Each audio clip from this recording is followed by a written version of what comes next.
Hello guys, welcome to part 2 of my River Trent Barbel vlogs, and as you can see, 2 rods out are on the dance floor already, and we're here for a 48-hour session on a private section of the River Trent and the non-tidal. Not long after I've done episode 1, it's on the same stretch as well, just a different swim, and the time is 4:15 in the afternoon. We haven't had the rods out long, we've probably had them in the water 10-15 minutes or so not very long. I just thought I'd take a bit of time to do a quick intro, sort of run you guys around the swimming stuff and what we're dealing with, because in episode 1, due to the weather and stuff and what time we got there, it was just crap for recording. I mean, we did well to get the footage that we got of the fish that I caught without absolutely wrecking the filming equipment. The weather is looking pucker, and we've got good figures all weekend. We're looking at around 7 to 6 degrees overnight and 10 to 12 degrees through the day. So it's excellent conditions overnight and excellent conditions for a bite through the day. It's not bright sunshine, bright horrible sunshine, high pressure. We've got low pressure, high temperatures. Hopefully these barbel get on the feed.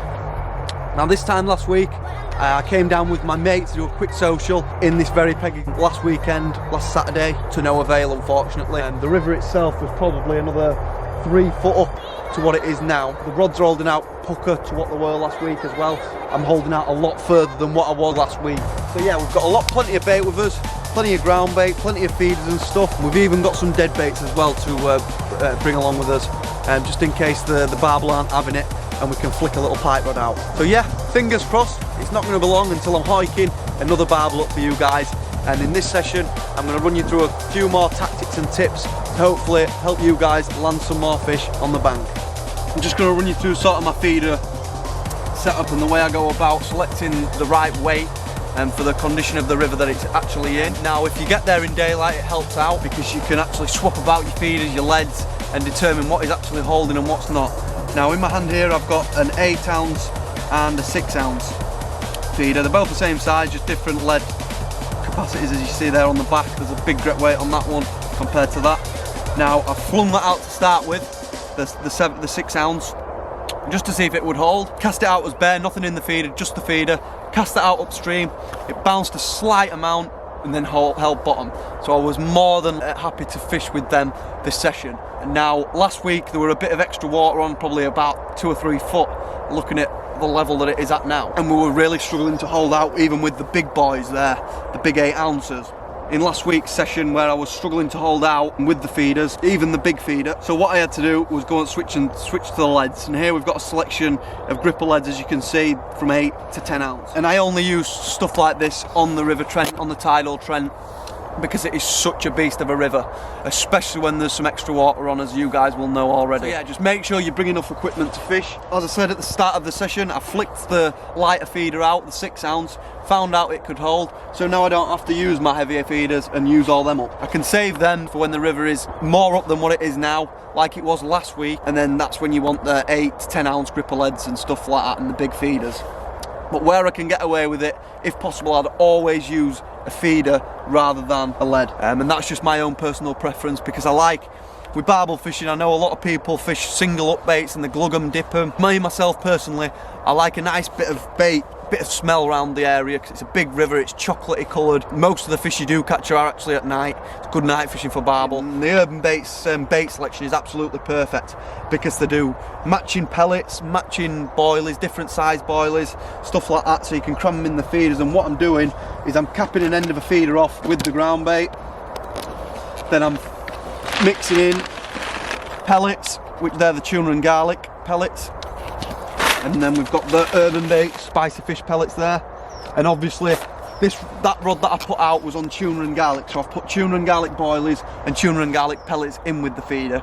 So the free offerings that are getting scattered below my bait are the bait that's on my actual hook. And with this rod, I will just fill the feeder up, same ground bait on both rods, and then I'll cap the right hand rod, which will be a spicy fish boilie on the end. And then what I'll do with that is I'll just put spicy fish pellets in and spicy fish boilies in with the feeder.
by words we left untold.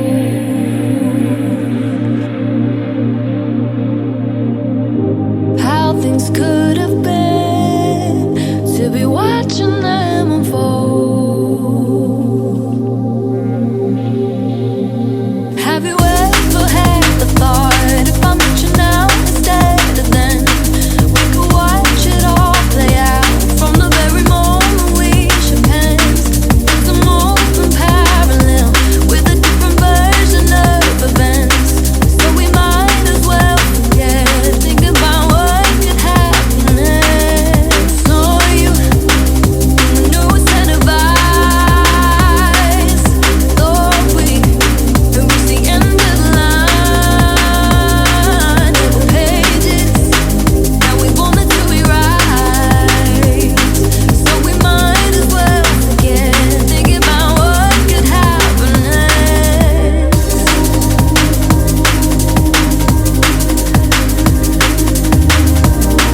Well guys, didn't take long at all into darkness, and there's the first fish.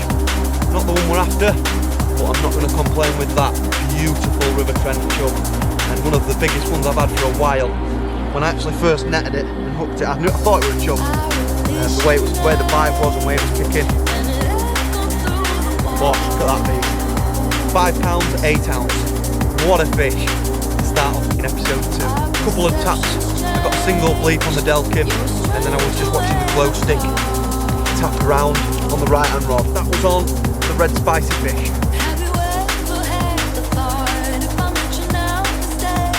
Excellent stuff. What a fish. Let's get some pictures, get him back.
Bosh, look at him for an immaculate chub, and he's just sent the scales round to a new personal best chub for me, £6 on the dot, and it's the first ever chub I've had actually on the £6 barrier, and only just had the skin of his teeth get in.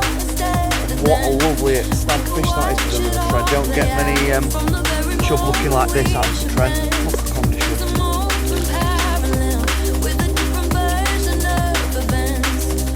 This was on the left hand rod this time. It's about 10:30 now, Friday night, coming to the ditching hours. I'm still having it. And this is my second fish, second chub.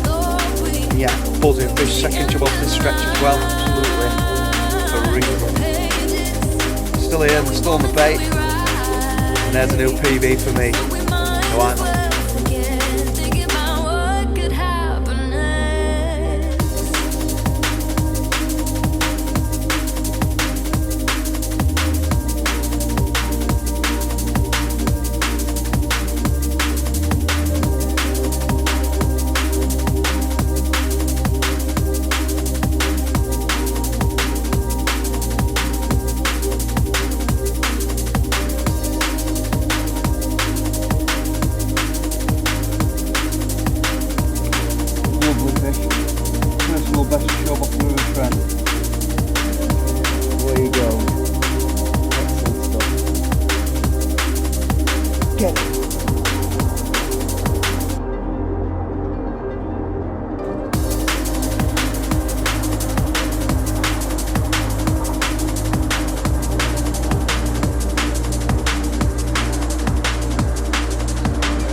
on day 2. Just lost a chub on the right hand rod, unfortunately. I've recast this morning a few times, put about probably 2 feeders out on each rod for me to get that bite on the right hand rod. We got that cracking brace of fish last night, and that first one being 5 pound 8, and then shortly after that, this time being on the left hand rod. So I got one on each rod, first one on the right, the second on the left. A new personal best chub, because I know I've never had a 6 pound chub, and it was 6 pound on the nose. So yeah, buzzing. It were a lovely conditioned fish as well for the Trent, because normally at Trent they're similar to like the first fish I caught, they're a bit battered and wary, but that second fish were lovely. So I'm not complaining, there's fish about, still fish feeding.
Well, there we go, guys. I don't know how well you can see him, but there's number 3, Mr. Chevin. For me this trip, it's about 6:30 in the morning.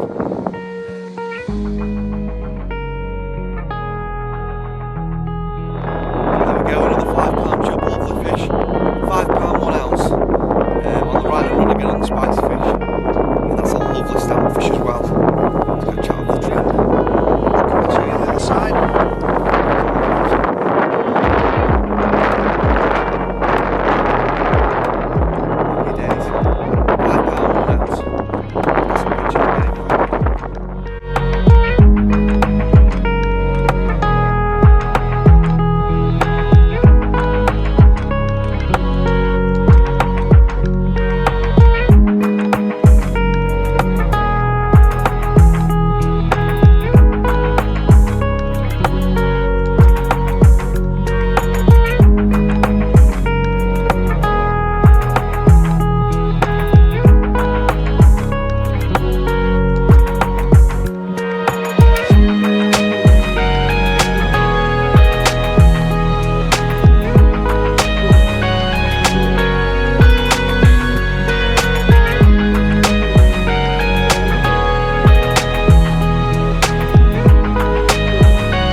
Day 2 now. It's now Sunday morning, 26th of January, 9:45 in the morning. And as you saw last night, managed to winkle another chub out. 3 fish in total in the 48-hour session so far. We've had a cracking session. That's what it's about, getting a bend in the rod when you come fishing.